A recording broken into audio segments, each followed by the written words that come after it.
Greetings, Internet, and welcome back for another early morning's presentation. So, this past weekend, my friends and I went to see the huge blockbuster movie that just came out. I'll give you a second to guess. If any of you said Avengers Endgame, you would be correct. So yes, we went out and saw Avengers Endgame. And it was okay. It was actually a pretty decent movie. Now, do I spoil or do I not spoil? Because like everyone on the internet's like, don't spoil Endgame! When there's not really anything much to spoil. If you've seen the big hitters of the Marvel Universe over the past 11 years. There's a bit of a rehashing of that around the middle of the movie. And also, if you saw Avengers Infinity War, you basically know what you're stepping into.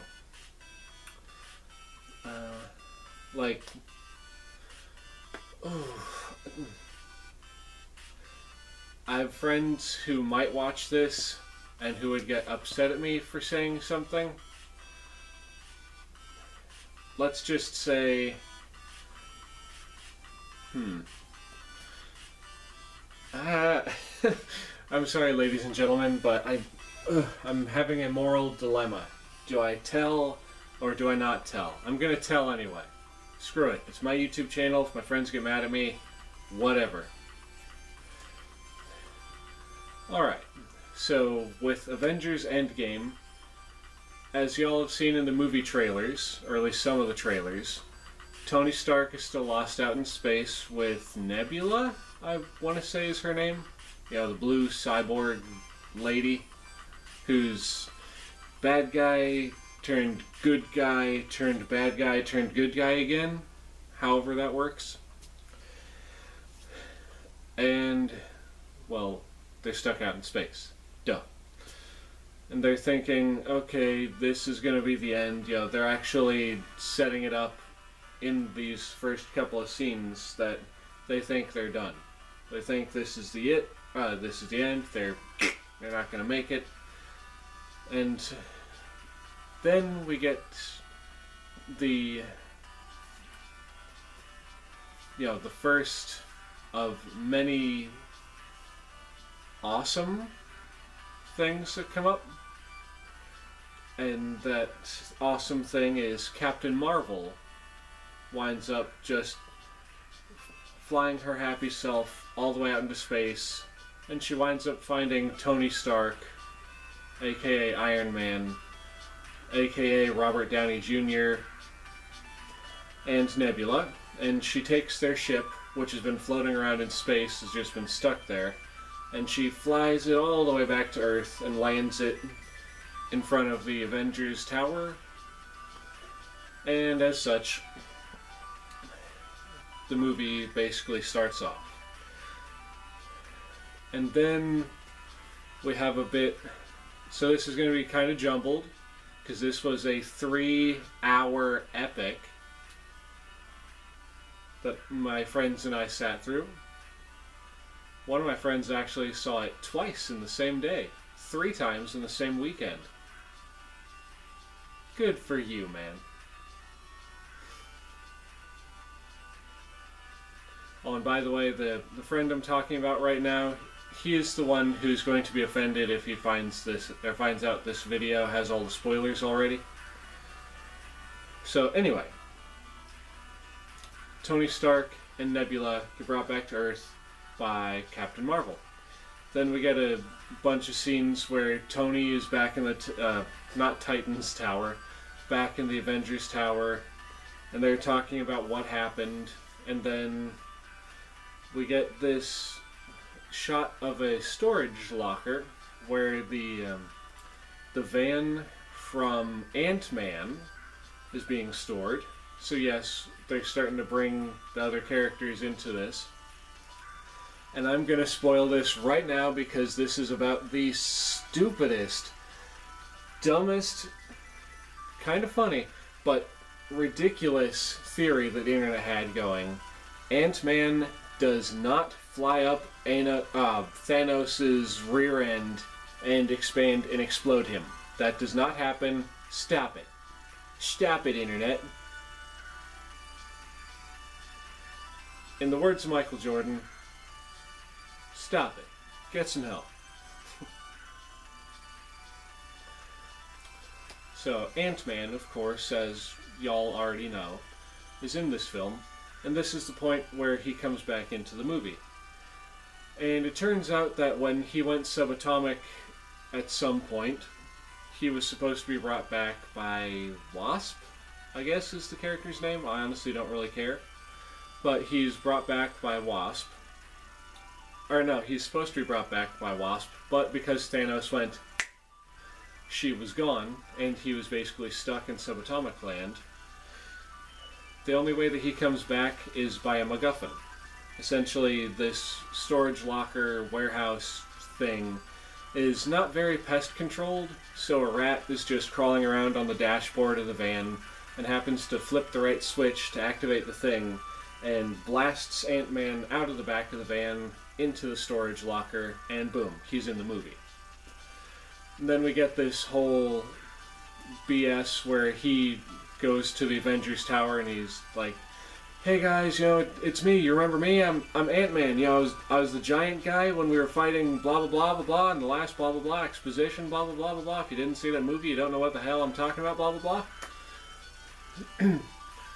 So he comes back in, and then we get to some of the comic book sci-fi shenanigans. It's been 5 years in universe since the events of the last movie, but for him it's only been 5 hours. And so they're like, wait a minute, in the subatomic plane, on the subatomic level, time moves differently. So wouldn't it be potentially possible to time travel? If I didn't already say it, I think I said it, but I'm going to just say it again to make sure I said it. When he was in the subatomic space, the last 5 years to him was 5 hours. And this is where this whole BS comes into play. So, they go to Tony Stark, who apparently is the only Avenger who didn't lose anything. He still has his wife, he still has his daughter. And if he didn't have the daughter in the previous film, well, he's got a little kid in this film. And he doesn't want to risk giving that up. They go to him and they're like, "Hey Tony, we've got this idea. Now, little guy over here, he's been talking about blah de blah de blah." And then Ant-Man goes into like, kind of spazzing out like, "But if there's a chance, if there's just the itty-bittiest, little, tiniest chance that this could work, wouldn't you want to try?" And Tony has his dilemma. He thinks about it. He immediately, initially, shuts him down. He's like, "No, I've got my thing. You've got your thing. No." But then they write Tony Stark's character to be contemplating, to be working on this, and we actually have a scene where he's using his computer to do like the weird mumbo jumbo where he like moves his hands in midair and then the hologram comes up and it does a thing. And lo and behold, ta-da! They figure out a way that it could actually work. So they get together with Bruce Banner, aka Professor Hulk, because another big shocker, or another big spoiler, in this film, Bruce Banner has found a way to merge himself with the Incredible Hulk. So now we have this big green version of Bruce Banner that doesn't quite look right. But they make it work. So anyway, they go to Banner after Tony had said, "No, no, not gonna do it, no, no, no, And Bruce starts working with them, and they start experimenting with Ant-Man being their test subject. And there's some age regression, age progression humor in this. And there's a pretty good line. I'm not going to ruin it, but it's it's pretty good from Ant-Man during this scene.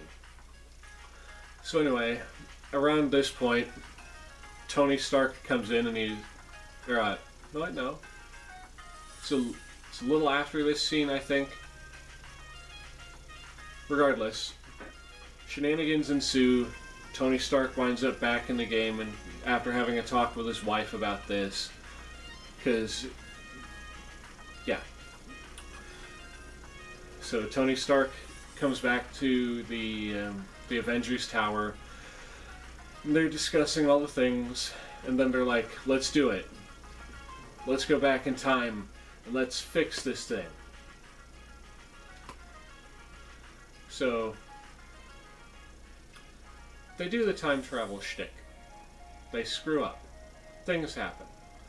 Turns out that apparently Nebula, when she's in the same time space, the same time frame as her older self, yeah, when they go back in time and she's in the same place as her other self, or the same area, her network hooks up with the other version of herself, and Thanos is able to use her to check in on her, if that makes any sense, which I find it retarded, pardon the language. I find it stupid, but at the same time, I want to say it makes sense, but I don't want to say it makes sense at the same time. So he uses her to figure out the plan that they're going to do, and he finds out that they wind up, giving him the axe. Which, by the way, another huge spoiler, Thor does wind up following through on what he said he was going to do, killing Thanos. And also, initially their idea is to go find Thanos, get the Infinity Gauntlet, and snap everyone back. But the way this movie works, the way they found Thanos was he snapped again. And they used the energy signature from when he did that. Essentially, there was the big boom that erased half the life in the universe, and they were able to trace that energy signature to another part of the universe, and they go to that part of the universe to find that Thanos snapped away all the Infinity Stones because he was tempted to use that power again. And so Thor gets pissed, cuts his head off while he's not paying attention, and we jump back to where we are, where Thanos, through his nebula, is able to access this movie's nebula to see this happen through her memories. It's a whole bunch of stupid mumbo-jumbo. So I'll just say, well, this is running a bit long, so I will just kind of speed through this and give you a, how did Inigo put it? Inigo Montoya. Allow me to explain. No, there is too much. Allow me to sum up. So, Ant-Man comes in after they're all basically dealing with the fact that half the universe is gone and they couldn't do squat about it. Ant-Man's like, hey, it was different in there. It was like time moves differently in there. Is there a way to go back? If we could turn back time, if we could find a way. And they do. And then it becomes a clip show in the middle of it, because they basically go back to important points in the Marvel Cinematic Universe to get the Infinity Stones from back then. And they get those Infinity Stones and bring them to the future. And then we get a little exposition from that weird witch lady from Doctor Strange, the bald monk lady, where she's talking with Professor Hulk, and she's like, I see what you're doing, but no. And he's like, well, why not? And she's like, if you take the things from the past, it'll create branches and, it'll screw up the timeline continuum. And he's like, yes, but if we put them back when we're done, everything will be okay. And so she agrees to give them the stone that she has. And of course, like I was starting to say, the middle of the movie becomes a clip show where it's like, hey, you remember that movie? You remember that one movie? Did you actually see that movie? Did you see that movie? That one right there. If you didn't see that movie, you have no idea what's going on. So if you better have seen that movie. And after the middle initial clip show that they have going on, they get all the Infinity Stones and hijinks ensue. Like I was saying, Thanos finds out what their plan is, and he winds up swapping his nebula for this movie's nebula. She goes into the future, and everyone else thinks it's her because she swapped a piece of metal on her head. Because this movie's nebula has like this golden or brass plate, whereas she does not have this particular plate on her head. It's freaking stupid. Anyway, she swaps the plates, goes into the future with the rest of them because she stole the little time bracelet dealie that Tony Stark and Bruce Banner managed to put together. And when they get to the future, they decide that the Hulk is going to be the only one to use this, and by the way, Iron Man is the one who designs the new gauntlet. They put all the stones in it, and Hulk snaps everyone back into existence, just about the point where Thanos gets teleported to the future thanks to that version of Nebula. And after this, the fight ensues. And with all the people coming back, Doctor Strange and his crew are able to basically teleport everyone into this fight, and it is a cluttered, jumbled, epic mess. Like I said, it's epic, but it's cluttered as fun. It's cluttered as fun, I will say. And then also, just this whole epic fight scene comes in just when you think the last 3 or 4 Avengers are doomed. So like I was saying, there's Thanos sitting here, we've got our crew coming in, which is Iron Man, Thor, and I forget the rest because the others got, preoccupied when the whole Avengers Tower got blown up. So Thanos sitting there, they're starting to come in, all of a sudden Thanos has got his big friggin' army. We're like, well, people who aren't as biased as myself and don't see this shat coming from a mile away are like, oh no, what are they gonna do? And then, like I was saying, Doctor Strange portal nonsense brings everyone into this. We've got the entirety of the Wakanda army because, well, they're back. We've got the Asgardians, they're in this. And basically any large-scale army you can think of from the Marvel Cinematic Universe, if you've seen, like, every flippin' stinkin' Marvel movie, they come in. They've got a bigger army than Thanos. They whoop the crap out of Thanos. And then there's this filler garbage where it's like, oh no, what are we gonna do? Because the gauntlet, or their Infinity Gauntlet, winds up...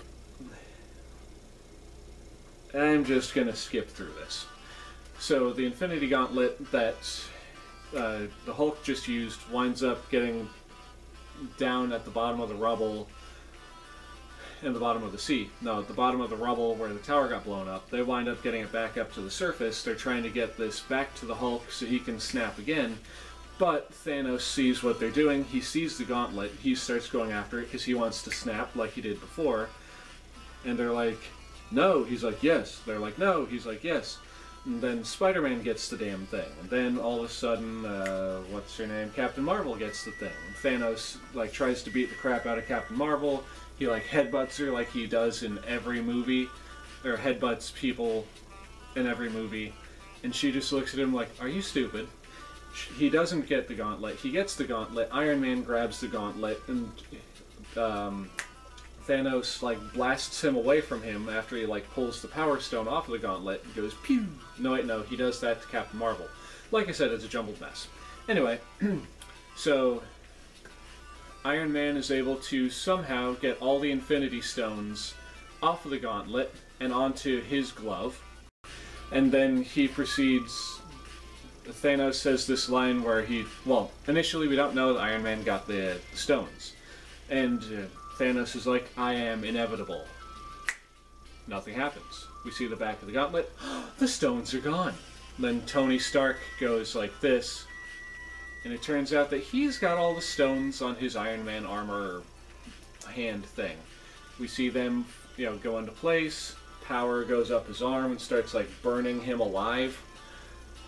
And this is, of course, after Thanos just said, I am inevitable. And he's like, I am Iron Man. He kills himself in the process. Like, he goes, bzz, and it just, like, destroys him. And then we get this big emotional scene where all the heroes are standing around him. By the way, Peter Parker and him have this nice emotional getting back together nonsense earlier in the film when Doctor Strange brings everybody together. And at this point, this is the only point in the movie where I actually got, like, legitimately emotional, other than when, what was her name, the Black Widow sacrifices herself to get the Soul Stone. By the way, I'm spoiling everything, because I just don't care. Well, everything I can remember, because it was such a cluster duck. Oh boy. By the way, excuse me, ladies and gentlemen, my food has been beeping in the oven for like the last 5 minutes.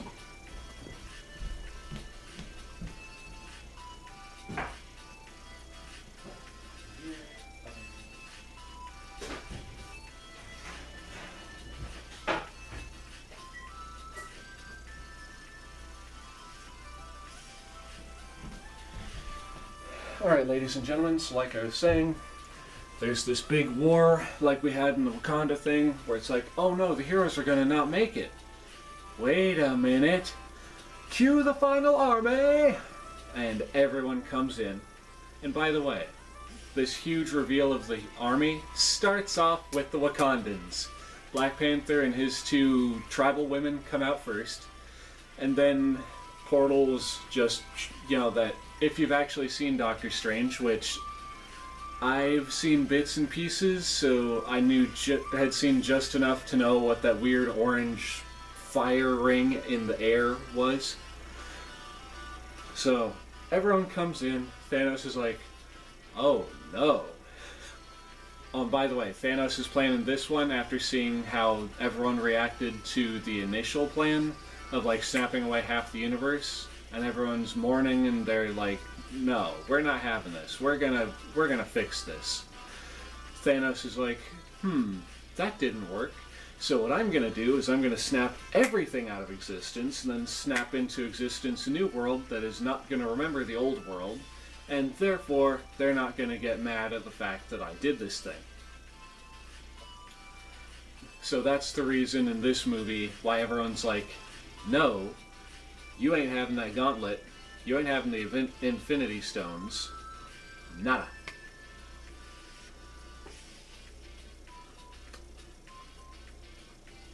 Sorry, I'm getting a headache from forcing myself to, like, sift through everything from that 3-hour piece of movie. Oh, and there is a pretty cool cameo from Stan Lee. God rest his soul.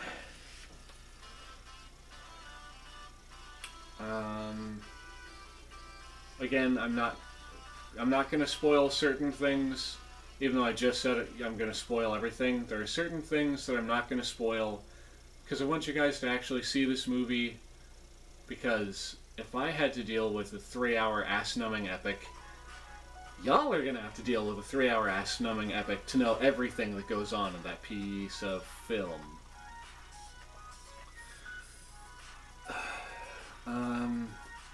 But yeah, Iron Man dies. Big shocker, because if anyone has been keeping up with the, the actors and stuff, Robert Downey Jr.'s contract came up, and he did not do a continuation on it. The guy who plays Captain America, his contract has come up, and he let it lapse. So, those guys are out. Captain America retires. He goes back and he's the one who decides to go back in time and put everything back. Excuse me. and he decides that he's going to, just be done with everything. He puts everything back, jumps back to the 1940s before he got frozen, and he just lives out his life to the present. So we get to see old man Rogers. And a little bit after that, there's a bit of talking back and forth between him and several of the other Avengers, the passing of the torch, as in his shield. He gives that to someone else, I'm not telling you who. And credits. And credits. And credits. There was like about 10 minutes, maybe 15 minutes worth of friggin' credits. On the whole, I'm not mad at this movie. I just wish it wasn't 3 friggin' hours long. That's all I'm saying. If this movie could have pulled it off in 2.5 hours, if this movie could have pulled this off in 2 hours, I wouldn't be this upset at it. I'm not mad. I'm just upset. And don't get me wrong, to anyone who's watching this, it was a good movie. It was a great movie. I'm just one of those cynical people who sees most of this crap coming from a mile away because, well, it's an Avengers movie. Sure, in the last movie, things didn't go so well. But in this movie, you know the heroes are going to win eventually. It's just how it is. And of course, there are some people from way back who actually read the comic books that this is based on, who knew what was going to happen, basically, because apparently they changed a bunch of crap to make these movies. Like, from what I've heard, thanks to a James Rolfe video, by the way, James Rolfe is the angry video game nerd, from a video that he was in the original version of the story from the comics, Thanos actually gets a chance of redemption. That doesn't happen in this film. They just go to him thinking he still has the Infinity Stones. They find out that he doesn't, because he, basically crippled himself trying to get rid of them, and he did succeed in getting rid of them. And then Thor goes, "Rah!" And yeah, that's the end of Thanos. Anyway, so I hope you all have enjoyed this video. This is actually running a lot longer than I thought it would, because I just tried to take a 3-hour piece of film and mush it down into like a 20-minute or less video, and it's already gone over almost a half an hour. And also to everyone out there who's who's about to get mad at me, or who is already mad at me because I spoiled as much as I could, shut up. It's a movie. It's a movie. And you're only sore about this movie in the same way that my ass is still kind of sore from sitting in that movie theater seat for 3 friggin' hours. You're like, I had to sit through that, I had to deal with that, so you have to deal with that. Mwah! Up your nose with a rubber hose, whoever you are. Anyway, thank you all so much for coming back and enjoying my video. At least I hope you've enjoyed this. I tried to make it entertaining while also being frustrated with the fact that this is what I get to do this morning. I do greatly and truly appreciate it. If you like what you've seen here today, please feel free to like, comment, and subscribe. Hit that bell icon to be notified of future uploads once you are subscribed. And with all of that happy horse hockey out of the way, this is Oxleymations saying, Cowabunga, and I'll see y'all next time. Peace.